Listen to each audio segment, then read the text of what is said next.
Happy Taco Thursday, everyone. It's your boy Aaron B. And shout out to our sponsors, What a Clean Solution and SeatGeek. You can see on below to get you a discount and everything.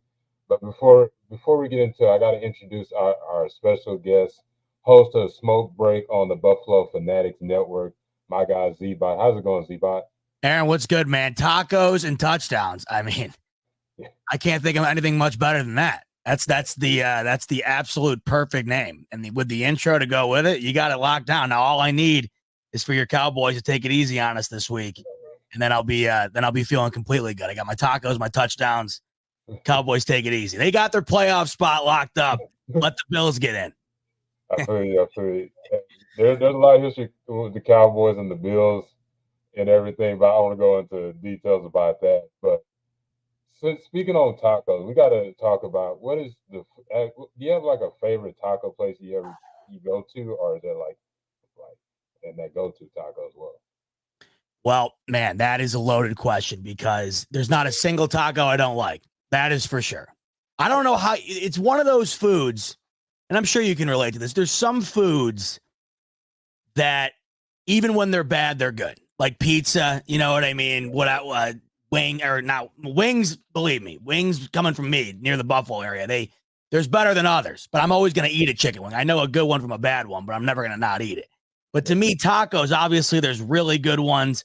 And then there's just tacos. I'm eating it either way. So with that, I'd say you're never going to see me turn down Taco Bell. I absolutely love Taco Bell.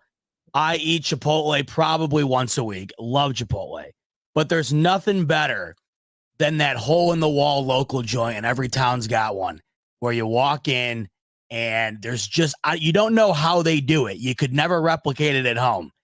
But whatever they're doing it right. And those are my favorite tacos, going and getting them from the local joint, or which has been the big craze around where I'm at recently, and what seems to be everywhere, the trucks, the food trucks. You just do it right out of the thing. You walk up and get them. Those are always good. But I'm a big Mexican food guy. So tacos and everything in between, I'm all over it. Yeah, you can't beat those hole in the wall in those food trucks. They put their heart and soul into it. Yeah. You just can't do, like you said, you can't duplicate this stuff. What do you have like a certain taco you get at that spot? I always botch the name of it. Is it Barria? The ones with the shredded beef that you dunk into the. Is that what it's called? It's videos. It took me forever. Is it what? How do you say it? Media. Oh my god, dude! See, that's when you know it's good. When you can't pronounce it, that is when you know it's good. I didn't know what those were, and it's funny because speaking of the food truck, it's the first place I saw it. I didn't know what those were, and then all of a sudden, it seemed like a lot of different places had them, and I had them for the first time probably a year ago, and I'm thinking to myself, where the hell have these been? Because you can't get them everywhere. You can't just go to a chain spot. No one has them. You got to go to a local joint who's got them.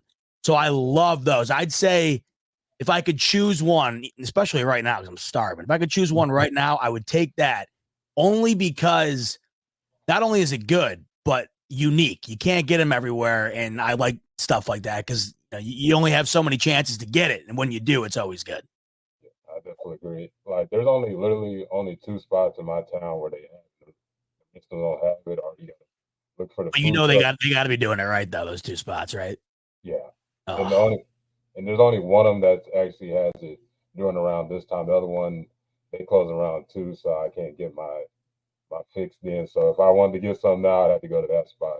2 in the afternoon. Yeah. Yeah. Come on. I'll tell you 2 reasons why that sucks. 1, because most people aren't around at 2:00 in the afternoon. 2, if you are around, you eat that at 2:00 in the afternoon, your day's done. You're not going back to work after you house like 6 of those tacos. It's game over.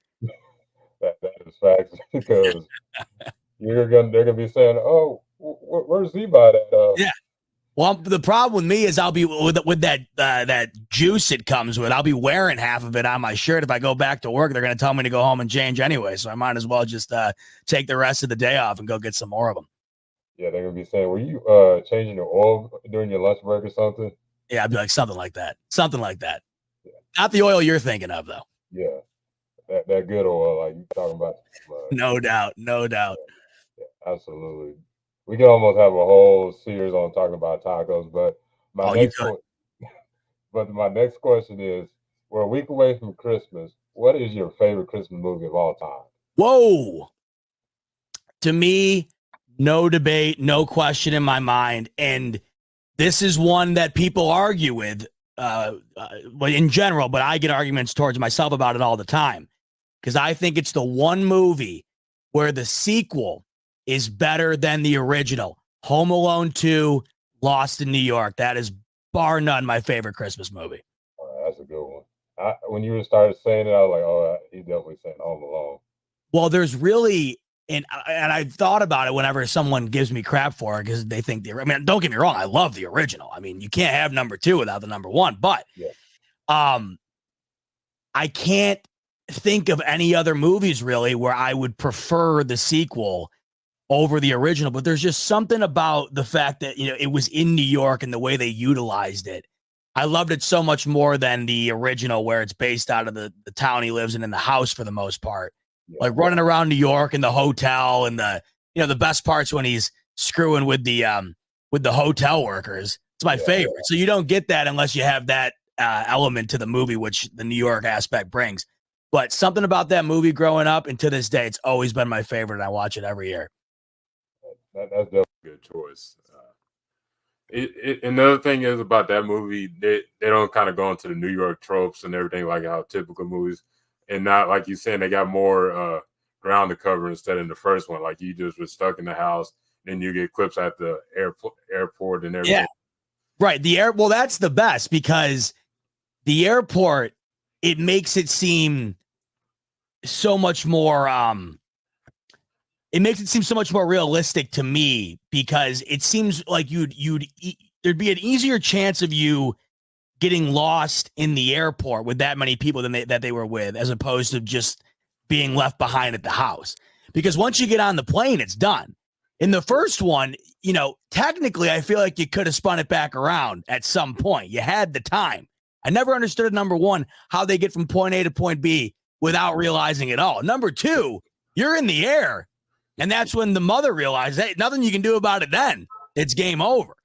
But then the other aspects too that I love, like when he's running around the streets and he gets that he tells the woman that's standing on the corner that they're whatever, I forget exactly what they say, what he says to her, but she turns around and smacks him right across the face so he can get away.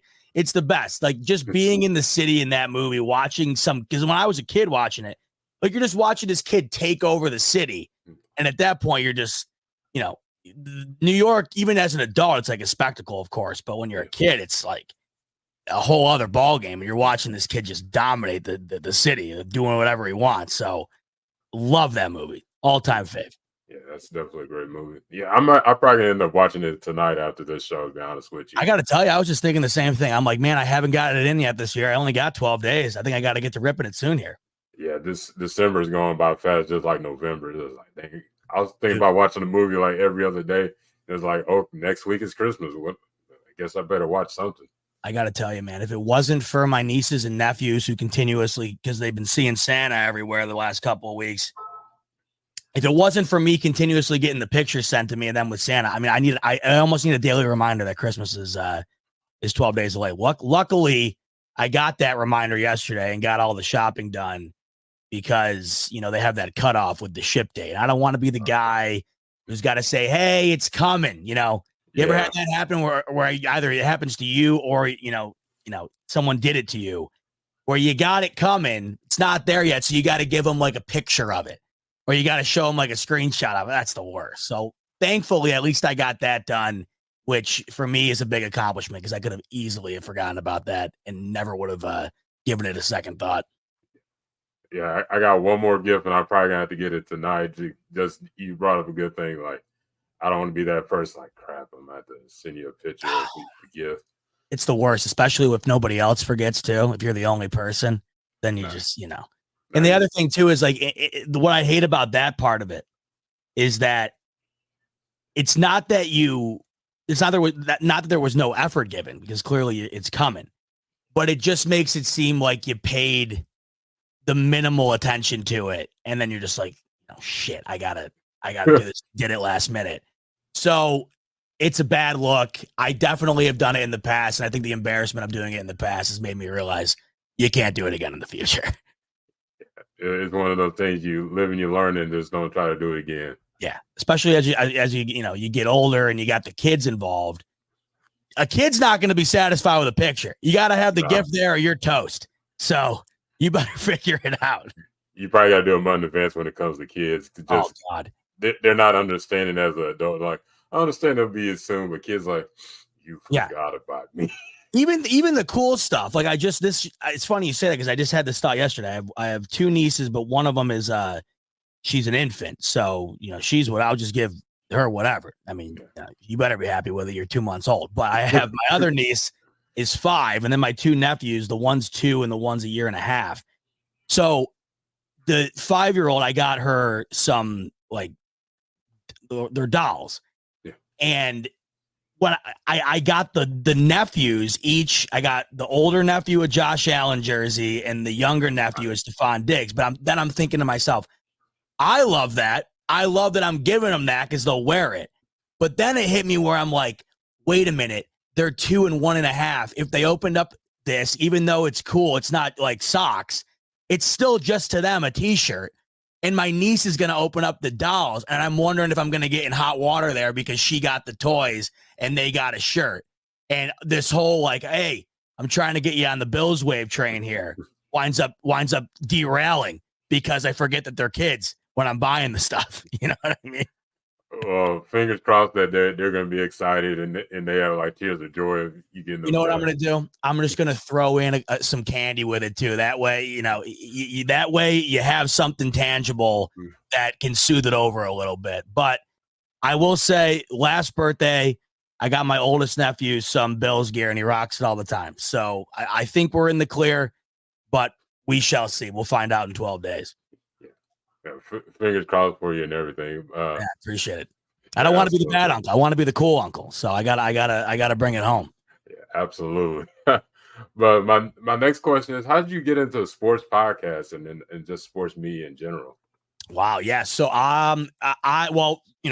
for starters, just it's easy to do when you're as entrenched as you and I are, and the people who do this are in the sport. I think that people who don't do it, who are fans of sports but not super into it, they always think it's got to be like a crazy amount of work or a crazy thing to do in your free time or whatever else. And I guess that's true to a degree. I mean, it is a lot of work. It does take a lot of time. But when you love it and you're so entrenched into it, it doesn't feel like that. So, that's why I think on the outside, when people aren't necessarily the ones doing it and they know I do, they think it's, the craziest thing.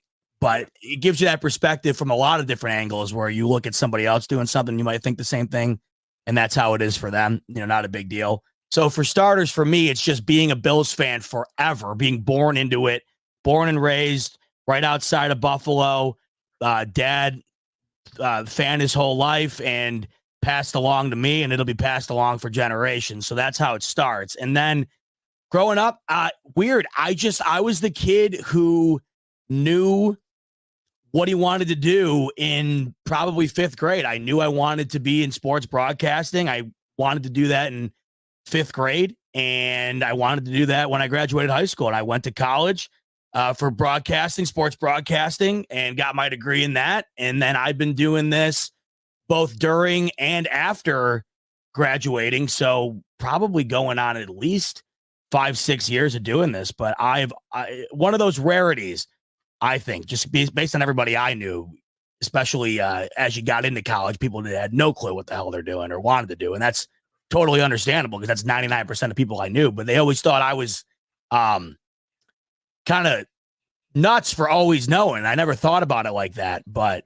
just the way it's always been. So from beginning to end, all the way through, it was always the same. And I'm glad and lucky to be able to be still doing it now. And I love every second of it. That's one of the main things. You want to find something that you're just strictly passion for. Yeah. even though it may seem crazy to others, because I know probably your friends circle, you're probably like the only podcaster in the group, and they're saying, "Dang, you put a lot of stuff into it and everything." But if you enjoy it, you don't really you don't see it as work, right? And everything. And all my buddies are all massive, massive football fans too, and they could do it. It's just the other part of it too is that one, you got to like to talk.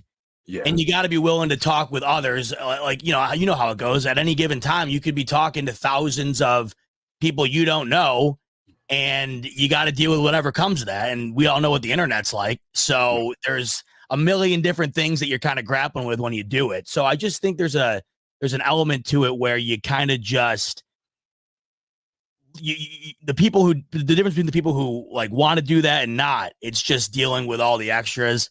Because my buddies, for instance, they love sports, but they would never want to do this.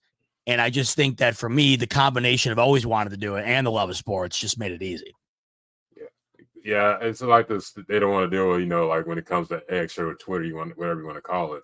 You got to deal with some people saying some crazy stuff to you, but then sometimes the people that say stuff to you, they don't even have their picture on there. They may have like never. Yeah, it's usually like I have one person on TikTok say it was like a cheeseburger critiquing me on something. Yeah, I'm like, you don't even have a picture. You have like a McGriddle from McDonald's. Yeah, but anybody that said anything to me never had like a picture of themselves. It's always you know what? Random things. It's always the stuff that McGriddle says that hits the worst. You could get 1,000 good comments, but the one McGriddle comment always sticks with you. You know what I mean? Yeah. I will say, in to that point, there's one, you got to know what you're signing up for, because sports is it is a natural entity for argument. You can never talk about sports unless you are just so dialed in on the same team with a person. Yeah. You're always going to have either a bias or a different view on something than somebody else. So naturally, you're going to argue just about anything. And when you mix that with the anonymity that the internet gives you, it's insane. But I'll say from my own experience, I've noticed you do get a lot back of what you put into it. I don't argue with people, and I don't seek confrontation. Now, a lot of people online, they're like moth to the flame when it comes to getting in an argument on Twitter. I don't have time for it. But I will say this, my guilty pleasure, I do love reading it. I don't mind getting into the comment section and seeing what's going on, but I like to stay out of it myself.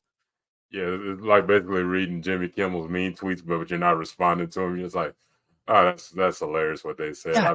I may put a GIF or whatever you want to call it. It's almost like, you're sitting in school back in the day or somewhere in public, and you just see people going at it, and it's almost like you just have a front row seat, except you get to do it at your own peril. You just scroll and read, and you don't even know what the heck you're getting into at the time. Then it'll hit you where you're like, I just spent 20 minutes watching these two people argue about whether the other night against the Chiefs that was an offsides or not, and then I'm starting to lose my mind. You know what I mean? I'm not even involved in it. I'm starting to lose my mind. So I guess that's just the internet. You know what I mean? Some things never change. No matter how technologically advanced we get, that's never going away. Yeah, absolutely. My next question is, this is, I feel like I definitely asked a lot of these to a lot of, who is in your Mount Rushmore of all Bills greats of all time? Wow. Well, so my lifetime or just all time? Of your lifetime. Okay, my lifetime. Because I'm born in 97, so I'm cut off on all the Hall of Famers. So I have none of the Super Bowl era teams, none of the heavy hitters. For my lifetime, man, well, Josh Allen's the easiest answer, only because he has saved me from the depths of mediocrity and misery as a fan. I went through, so the Bills, I'm 26. And the Bills did not end their playoff drought until I was a junior in college. I had never seen the Bills play a postseason game until I was of legal drinking age. And granted, they made it with Tyrod Taylor and Sean McDermott, not Josh Allen. But, they made it because the Bengals won on a last-second play in the regular season to knock the Ravens out. and then they would go on to lose without scoring a touchdown to Blake Bortles and the Jacksonville Jaguars. So even though it was amazing, even getting the chance to watch that, it wasn't what it is today, nor would it be had they had gotten Josh Allen. So Josh Allen is my savior when it comes to not only the franchise in itself, but my personal fanhood, because I'd never experienced anything close to what we've experienced since he's come along. So he's easily the biggest head on Mount Rushmore. Fred Jackson would be the other one. I think growing up, Fred Jackson was probably not only one of my favorite players, but maybe one of the best players. The Bills back in the early 2000s, pretty much all the way up till not all that long ago, never had a quarterback. That's why I just, what I just referenced about Josh Allen. Even when Tyrod Taylor came around, he was easily one of, if not the best Bills quarterback, in my lifetime. So to have watched the Bills growing up was to watch pretty bad to at the very, at the peak mediocre quarterback play. But they always seem to have decent running backs, if not really good running backs. Willis McGahee growing up, obviously LaShawn McCoy towards the end, which helped them kind of get over the hump. Travis Henry. But Fred Jackson was always my favorite because he was a mix of just ground and pound, but he also could hit you with the flashy plays too. And he really embodied Buffalo. He lived in a neighborhood. Actually, a friend of mine in college lived right in his neighborhood. So he was just entrenched within the community. I believe he built a house for his mother right next door. So he was always just embodying Buffalo, and he still does today. So Fred Jackson, not only one of my favorite players, but also was one of my favorite, people who, when you think about the Bills, they really shine them in a good light. So I got to put Fred Jackson up there. Man, let's see. I think that I have to go with Kyle Williams for my third spot. He's another one of those guys, and I don't know if this is the same in Dallas for your fan base, but it certainly is for us in Buffalo because we're such a small town comparatively to the rest of the league. Outside of maybe Green Bay and Kansas City, Buffalo is about, as small as it gets when it comes to these cities that have professional sports teams. So it always means a lot to us when a guy just kind of embodies the city, that blue collar mentality, sticks around, and you're always getting 110% from him. And Kyle Williams played his whole career for Buffalo, and he was easily one of the best players on the team throughout. He was a captain for the majority of his time in Buffalo. And I just remember the moment when they did end the playoff drought, which just so happened to be his last season. They had a camera in the locker room when the game ended. And, Kyle Williams was with his kids, obviously had never been to a playoff game. He was with the Bills his whole career, and he's crying. And it just made you want to cry because you feel the same energy that these guys also feel, just in a different way. And when you get that in combination with also being one of the best players, I always love that. So Kyle Williams would be my third one. And then, man, this is a toss-up. I want to go wide receiver somewhere, I think. And maybe I will, only because I think he's one of the coolest dudes. And this is more so based on just a guy that I think overall, when you think about the Bills, this guy just immediately pops to your head if you're a Bills fan, and that's Stevie Johnson. Stevie Johnson was a guy that, when you look back at that time period and the receivers that were in the league then, he wasn't your highlight reel X factor guy that was always going to be a talking point when you're talking about the best wide receivers in the league. But at that time for the Bills, he was this up and comer young dude who was as good as it got in Buffalo in a while. And he was just a fun, charismatic guy who loved being a Buffalo Bill. And he still does today. In fact, I don't think, let me see if I can pan it up or not, but there he is right there up on the wall. And I got that we were doing a golf event, and he was actually one of the members with us doing it. And we got to meet him and hang out with him for a while. And just an all-around awesome dude who to this day still roots for the Bills. And when he was with us, he had some great moments. And as far as my childhood is concerned, he was one of my favorite players. So I know it's a bit of a weird Mount Rushmore, and it's certainly not at the caliber, I think, of what the Dallas Cowboys might be able to put up on there. But I think when I look back on it, that would not only signify some awesome moments for the Bills, but certainly the best times I think I had as far as, having the fandom be put in and represented by the players themselves. Yeah, when you asked me of of people you saw, I wanted to hear that more than because if you say like the ones of all time, like in the Yeah, past, but you never got to see them, it I kind of know. felt like you feel like you had to force these players. You got to be like saying, "Oh, Bruce Smith, Jim Kelly, Thurman Thomas, and some other guys." Yeah, you just throw Andre Reed in there, and that's it. All 4 Hall of Famers, and all 4 are the reason they go to 4 straight Super Bowls. But once that ended, which is right around the time I was born, I mean, we had a serious debate one time, and I almost put him on my Mount Rushmore. There's two of these guys. There's 2 guys, and this is how bad it was in Buffalo for so long. We had a serious argument, me and a couple other Bills podcasters. We were doing something similar to this. We were doing like the 10 greatest Bills players in since the turn of the century. And I legitimately had said Brian Moorman, the punter, and Ryan Lindell, the field goal kicker. So that is how deep in the trenches I was as a fan for the longest time when you're pinpointing the kicker and the punter. So that's why it's tough to do it during my time period. But like you said, it's more authentic. I think it gives you a look into it outside of what you would hear probably anywhere else from the majority of the mainstream type stuff. Yeah, because I was born in the 1990s, so I can't say the guys that were back in the 70s and 60s with the Cowboys. It's like, well, you were born into prime Cowboy time, though. You were born into the best Cowboy time. Yeah, it was a fun ride, even though I was 6 when the last time we've been there. But listen, 6 is better than being not even a thought in your parents' eye when the Bills were actually doing stuff. So I'll take 6 years old, believe me.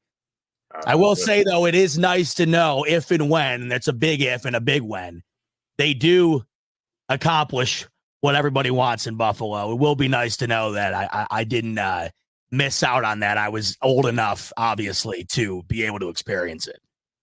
It'd be nice to see our 2 teams in the Super Bowl. I know it'd be nice to see it. I'll tell you what, it would. I think, what's crazy, too, is obviously Dallas gets crazy ratings every year. I mean, that's the reason why they play when they play every week. I mean, they are the ratings king. But when Josh Allen rose to prominency, the Bills were doing some of the best ratings in the NFL. It goes Dallas, and then the rest is, up for debate.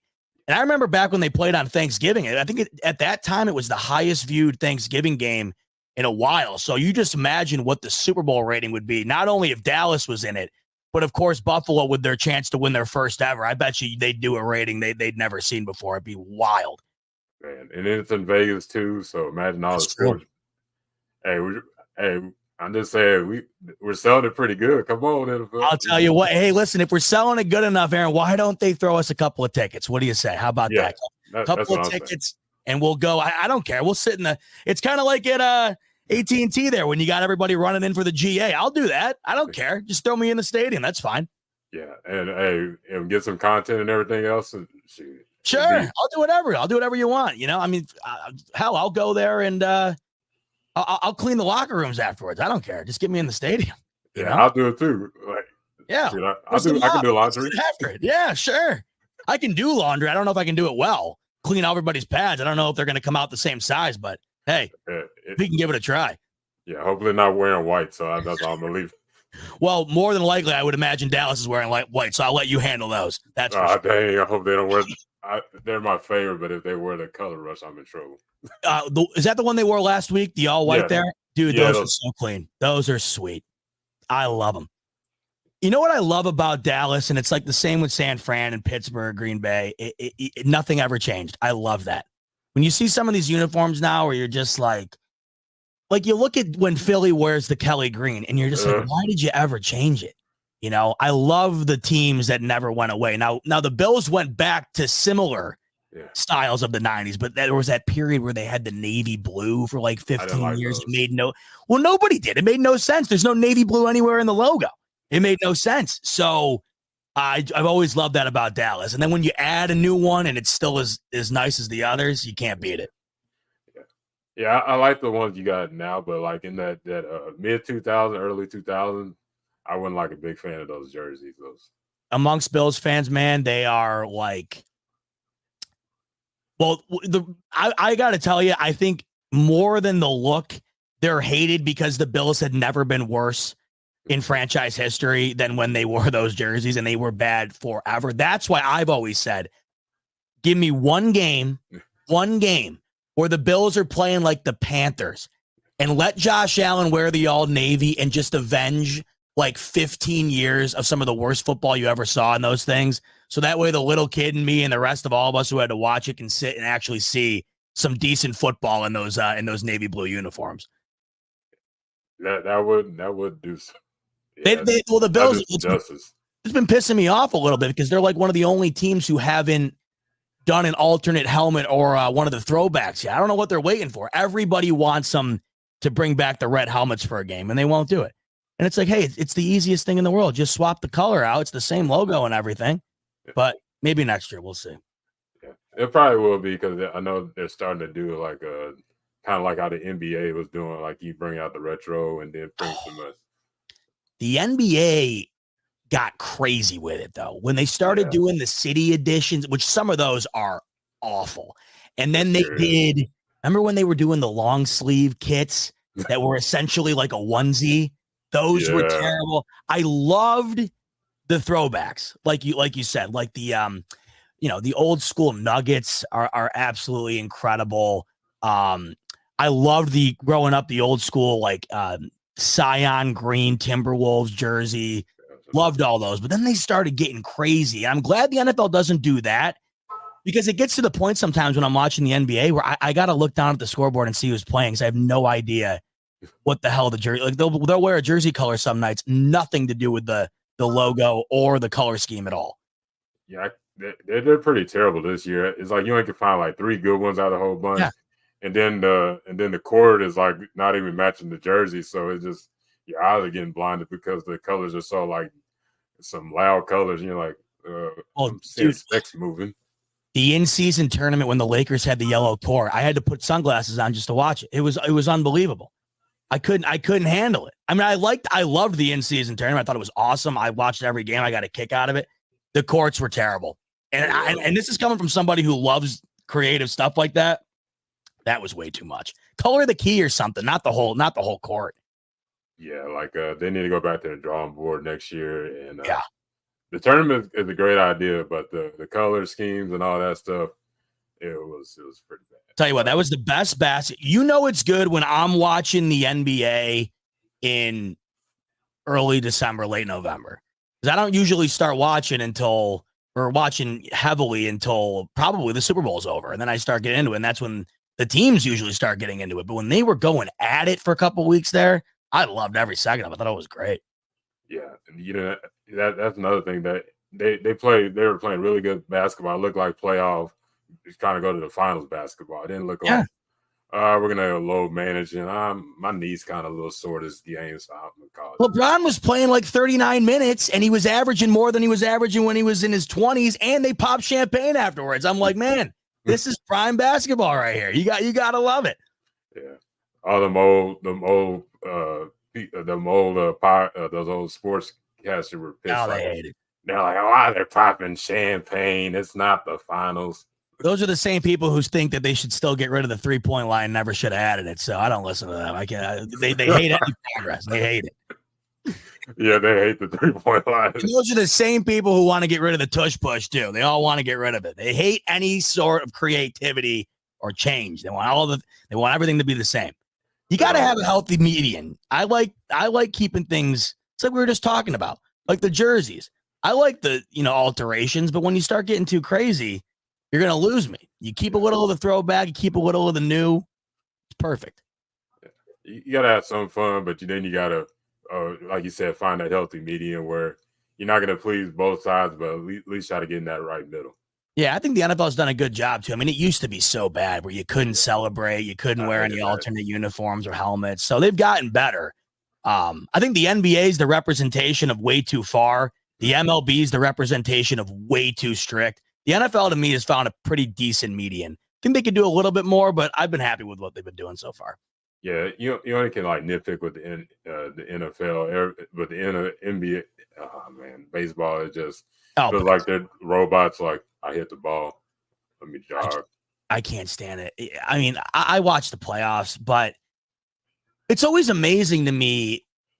Everybody I know, like outside of a couple of diehard buddies that I have, and even then, no one's watching every game. But it's like you see Ohtani get 700 million the other day, and it's like, how are they making this money back? Where's the money at? I mean, obviously they're making it because all these guys have the money, they're spending the money, and it never ends. But I think about it when it comes to all the major sports, that is bar none the bottom of my list. Yeah, and they got the best contracts around. Oh, it's insane. You could go to a sports bar, you run into more football fans and basketball fans than you'll see like the small crowd of baseball fans that are watching every 1,000 games that's being played. Well, the thing that's always different to me is I know a trillion baseball fans, but how many do you know that are like as into it as somebody is into their football team? I know very, very few, if any at all. I maybe know two. Yeah. And I got to tell you, Aaron, thank God we're not like that. You imagine doing this, but 182 times a year. I think I'd have had 3-4 heart attacks by now. I don't think I can do that. Yeah, you basically would have to do a show every day, and then the games are usually during the day too. So imagine you just got to like, I'm gonna take my lunch break. I'm gonna do a show real quick. I always think the same thing. I'm like, do any of you have jobs? All these baseball fans? I mean, sometimes they're playing at like 10 in the morning, West Coast time. On a Thursday. I'm like, how the hell do you even follow this? Yeah, but they do. The money's still coming in. So, man, I would like when baseball season would be over. I would take the biggest break. Oh my God! From podcasting, I hibernate. Yeah, like, oh, where's Aaron? Like, I'm taking Who knows? No one knows where he is.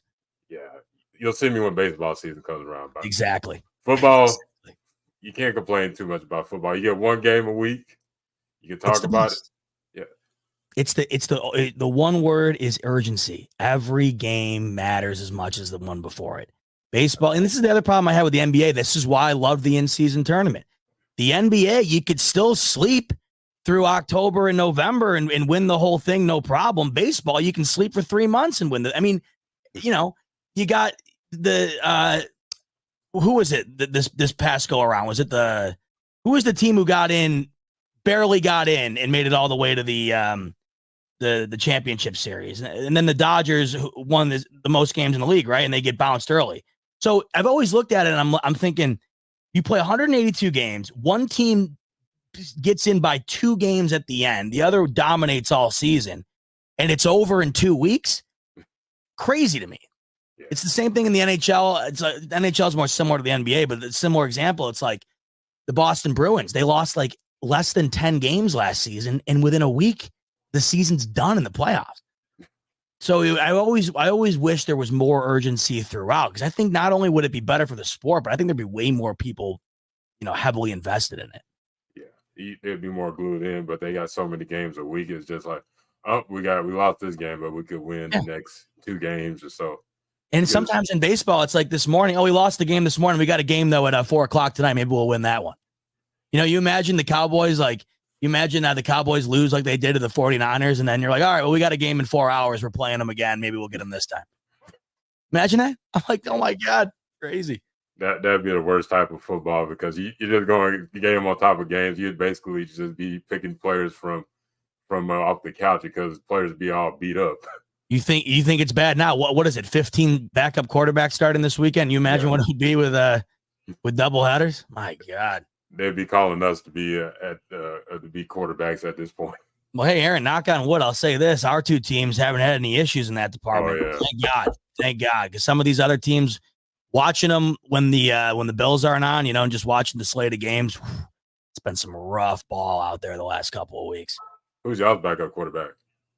Another Allen, Kyle Allen. Oh, man. Yeah. So if Allen goes down, it's toast. It's done. But it's always been like that. I mean, we had Mitch Trubisky last year. I wish we would have retained him, but then, hey, you're watching him in Pittsburgh, and he's losing to Bailey Zappi. So at the end of the day, the way I see it, if Allen gets hurt, no matter who's coming in, it's probably done anyways. I mean, we don't have a Cooper Rush like you guys do, who I absolutely love. He went to the same college my sister went to, Central Michigan. So my dad absolutely loves him. Cooper Rush, and it's always fun watching him get in a blowout. Yeah, he's a fun quarterback, and that had an interesting journey because he went from the Cowboys, had a really good preseason, and once the next year it wasn't that good. Went to the Giants for like a cup of coffee and came back to the Cowboys. And I still forget you guys got Trey Lance, which is insane to me. Yeah, I don't get the understanding why we traded a fourth for him, but he's here. That's all I can say. I just thought the weirdest part about that was that Jerry had said that he didn't even really consult with McCarthy. He just went and did it. I don't know. You know what? I'd rather have Trey Lance as my backup than anybody who's in Buffalo right now. So maybe it wasn't the worst idea in the world. I looked at y'all roster. I didn't know you had Josh Norman on the practice squad. Yeah, I mean, we've been cycling through some veterans at D-back. I mean, but I got to tell you, Rasul Douglas came out of nowhere and started absolutely balling for us. So sometimes it works. But right now, the Bills have Leonard Fournette, who hasn't even geared up for a game yet. He's been on the roster for 3 weeks. Josh Norman, God bless him, same type of deal. But the Bills have been so banged up on defense, they've had no other choice. They've just been rotating through guys like crazy. Yeah, I forgot Leonard Fournette's on the team. But the last time I've seen him, he was wearing Hoochie shorts in Buffalo, and I was like, last time I saw him, he got in person. I'll say that the last time I saw him play in person, it was a Bills-Jags game in Buffalo, and he got into a huge fight with the Bills, and they I forget exactly who it was with, but they took it all the way to the locker room. The whole crowd was getting into it. That's why I thought it was crazy they signed him, because everybody in Buffalo, when they think of Leonard Fournette, they think of that moment. Crazy things happen. My next question is after the firing of Ken Dorsey in early November, what are your thoughts on innermost seat Joe Brady compared to Ken Dorsey? Well, so at the time, there was so many issues with the Bills at the time that I had questioned whether it was fair or not to pin the majority of the blame, some people, the entirety of the blame, on Ken Dorsey, because this offense earlier in the season, after losing to the Jets in week 1, where Allen played bar none the worst game of his career, I was at that game. Wish I wasn't, because I'll never forget it. It was just eternally bad.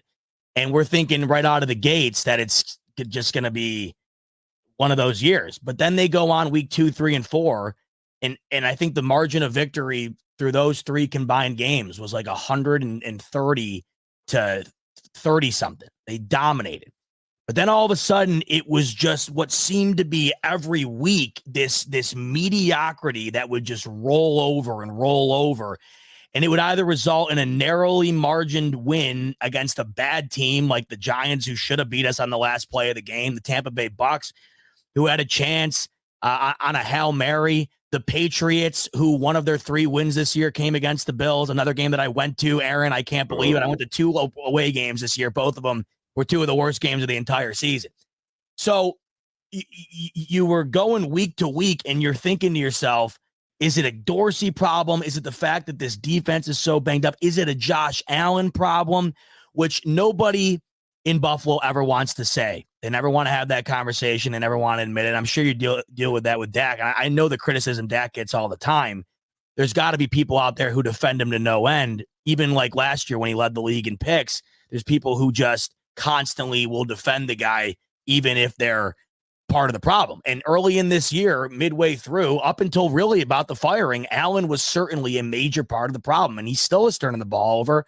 He leads the league right now, and I think he's on a 8-9 game streak with turning the ball over. But the difference is that he also leads the league in touchdowns, and you have to take the good with the bad with Allen just because of his play style, because he's going to throw a pick, but then he's also going to make 2 plays that look like they're going to be a pick, but they're the play of the week. So that's understandable, but you still had to be able to sit back and say, man, Allen's not playing well right now, and it's certainly contributing to the problems with this team. So then the Denver Broncos game happens with the 12 men on the field, just an absolute catastrophe, one of the sickening moments of the year for me. And that's when Dorsey gets fired. And I thought that was interesting because it wasn't the fault of Ken Dorsey that there was 12 men on the field defensively.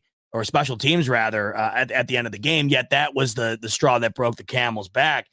But the offense had gone week after week after week without putting together a consistent performance. And I had felt that even though it might not be the entirety of Ken Dorsey's fault on offense, could be a variety of factors, including the play of Josh Allen, it just felt like it didn't matter anymore. They absolutely needed a spark. They needed a change. And I know that seems cliche anymore when it comes to these coach firings and everybody says it, but you could see it immediately with the Bills. They went on to score 30 points consecutively for the first time since early in the season, straight after the firing. And you could truly argue that they should be 3-0 since that firing. If it weren't for that Eagles loss where, you're nailing a 60-yard field goal before overtime, the Bills Josh Allen misses Gabe Davis in overtime there, and the Eagles go down and get it. You allow 37 to them, even though you score 30. I mean, how many times do you score 34 and lose? Not very often. So whether it's the scheme of Brady that's better than Dorsey's, or whether it's just an inspiration within the locker room that was much needed, whether that's just a change of tone, I don't know what it is, and I don't think anybody truly does. I don't think anybody can sit back and say the play calling has done a 180 since Ken Dorsey has left, but I've seen different things that, to me, Aaron, it felt elementary the whole year, but they weren't being utilized. Like getting James Cook involved in the pass game, they just weren't doing it. Getting the ball out into the flat, short routes in certain situations where it calls for it, as opposed to running a 20-yard post route on 3rd and 3 and punting the ball. They were doing a lot of that with Dorsey. I just got to say, the one thing since moving on from him that I've noticed, it seems to be more common sense type football. And that plays well for Josh Allen, because the more that you're putting him in situations to have to make the big play, the more likely you're putting this team in a rough spot, because he's going to be susceptible to making mistakes in high-risk moments. You're managing the risk. They're scoring more points, and they are turning the ball over less. You're going to bake in a turnover for Allen pretty much every week for the most part. But when you're able to mitigate that with more points, which they've done, I'm all for it. But at the end of the day, the biggest reason it had to be done was just because something had to be done. And it looks like so far it's worked. And I think it's the reason today they're still alive for the playoffs. I think if they don't make that move, if they stood pat and they just let the woes of the year keep crashing in on them without trying to break that open, I don't even think we'd have a meaningful game this weekend in Buffalo for the Bills. Yeah, I absolutely agree. And you brought up some good points. You're seeing them doing more common sense plays, and I like how they're utilizing James Cook. Yeah. I've seen last week he was doing like some wheel routes in the passing game and getting involved into the running games. Like, they're utilizing his strengths. When you had Dorsey, I know y'all had like a lot of struggle when it comes to the running game. And we're constantly going through running backs. And now they kind of got a good blend with him and Latavius Murray, who's like 30-something. Like 30. I was going to say, he's another one of those guys, right? You just kind of grabbed. Yeah. Get those, and he's getting those short yards, and he's kind of like that goal line back. Yes. I think there's another running back that y'all use as well. But so we had Nyheim Hines, and no longer. And then we have Latavius Murray, who comes in every now and then. James Cook, for the most part, is the every down back, mainly because what they try to do with James Cook essentially is what they've been doing lately, and which is the reason they drafted him. They try to make him more of a, overall asset to the offense, as opposed to just the guy who's going to ground and pound it. Because as you saw last week, he ended up being the leading receiver for the Bills because they completely took away Stephon Diggs, and the Bills currently right now don't have a reliable wide receiver too. I mean, Gabe Davis would be that answer, but he has 3 or so games this season where he doesn't even have a catch.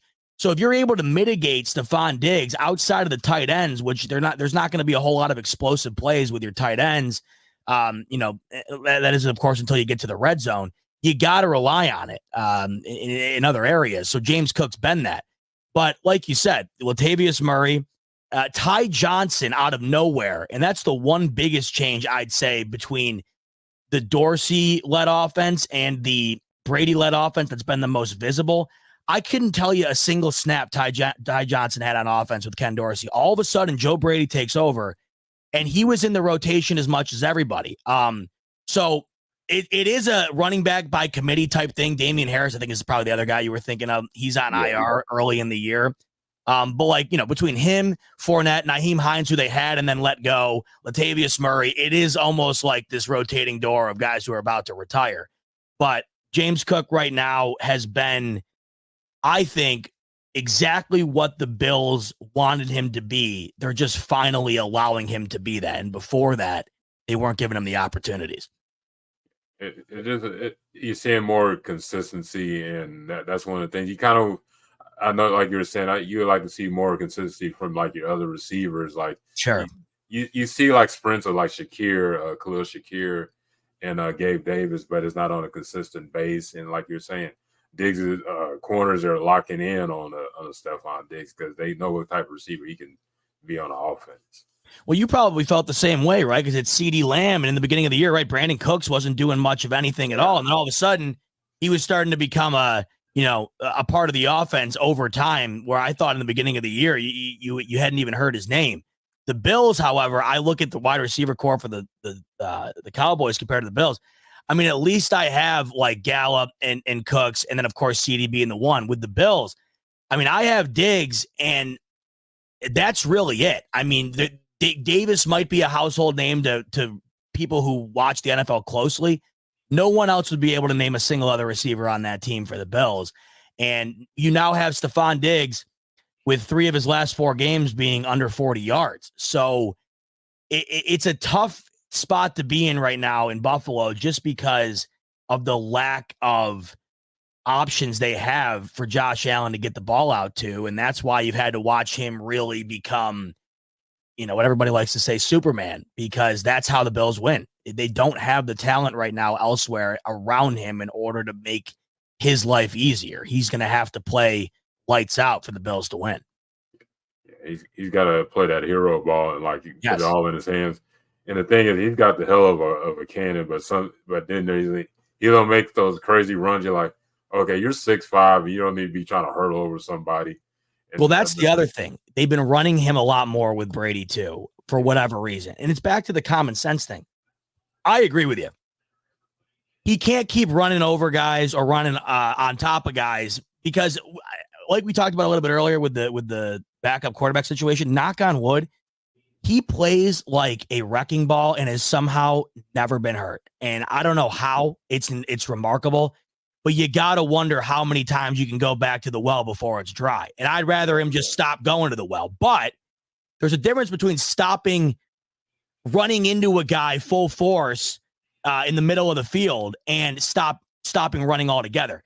He is way too dynamic of a runner and athlete to take that away. And they did that early in the year. And I think it got into his head a little bit where he was kind of thinking to himself, I shouldn't be running this and that. And I think he was just all out of whack. If you've noticed ever since Dorsey's left, he's also just been playing a lot more like free flowing, a lot more worry free. And it's pretty ironic because they've had way more to lose since then. Every game for the most part has been like a playoff game. But the tighter he plays, the worse they are. And lately he's been playing about as loosely as you can get without getting too wacko like he can sometimes week 1. So we hope it just stays that way. At the very least, a median. It's really hard to find a median with him. He's either the best quarterback on the field any given weekend, or you're watching, you're just like, oh my God, Josh, how the hell did you throw that ball? But luckily for us, it's been a lot more of the good than the bad. But early in this year, there was certainly a good amount of bad. Yeah, he's one of those quarterbacks you kind of had to let him free flow, even though it may give you a heart attack. But that is the way he plays. He's not the stationary quarterback that sit in the pocket and just throw it because you're not going to get the best out of him. And don't get me wrong, I love that. It's just that you got to do it like we keep going back to in a way that makes sense. And lately they've been doing that.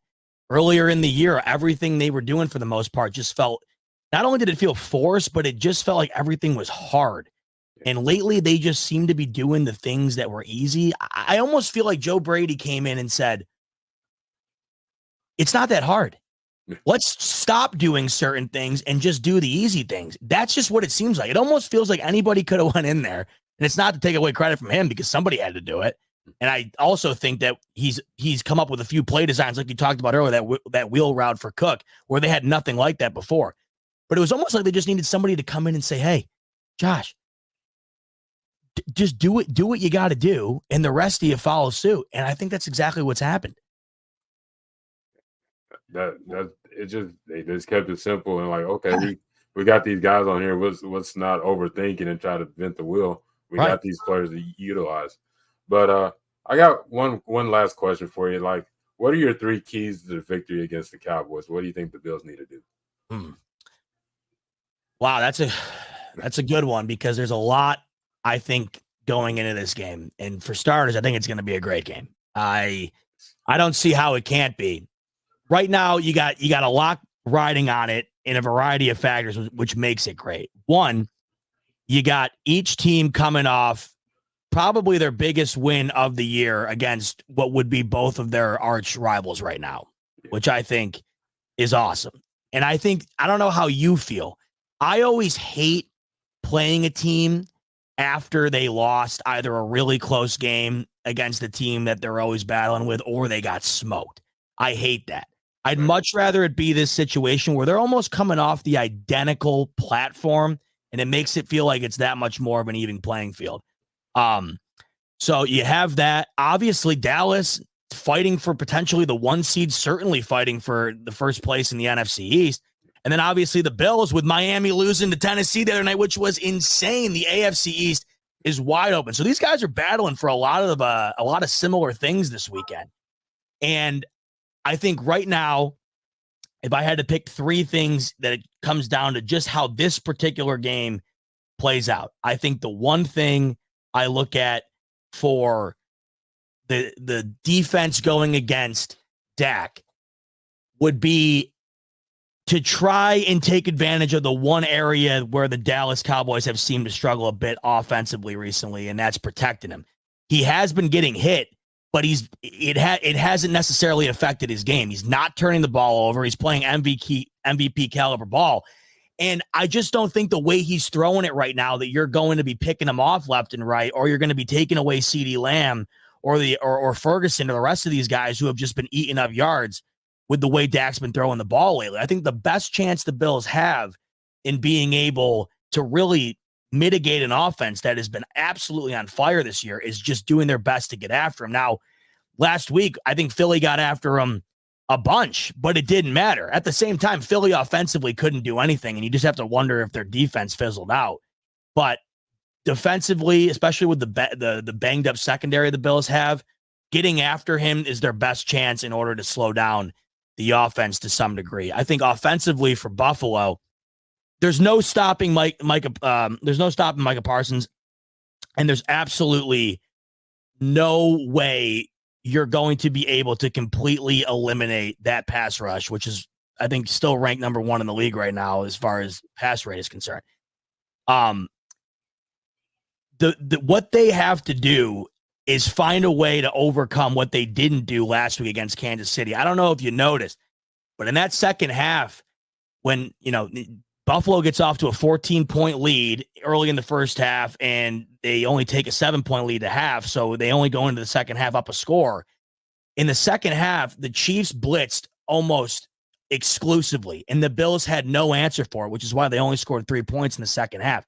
I hope for them they take a look at what the Chiefs did last week, because Chris Jones, to some capacity, you can look at him the way you look at Parsons and say, obviously 2 different players, but each team has a guy where you're going to have to dedicate half the line to him. So you're going to need to be prepared to be, under pressure all game long. I hope they were able to look at that and figure out a way to beat this blitz, because there's no way you're taking it away from the game at all.